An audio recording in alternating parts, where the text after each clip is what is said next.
I am utilizing the Bit Integrations plugin to establish a connection between these two platforms.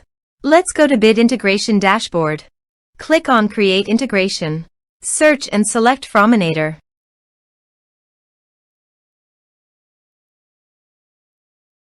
Select a form. Click on Next. Search and select Tutor LMS for action. Here give the meaningful integration name as you want. Now click Connect for authorization. Authorization is successfully done.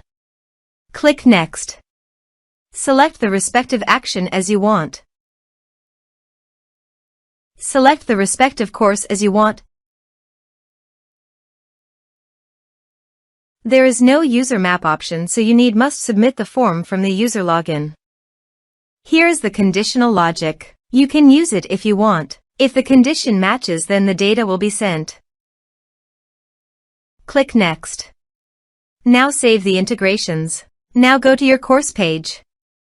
Here I have logged in the user. Now go to your form and type some information and submit the form.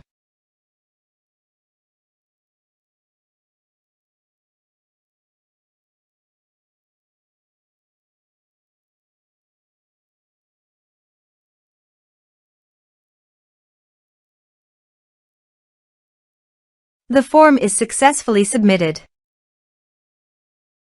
Go to the course page and check. The course is successfully enrolled. Thanks for watching.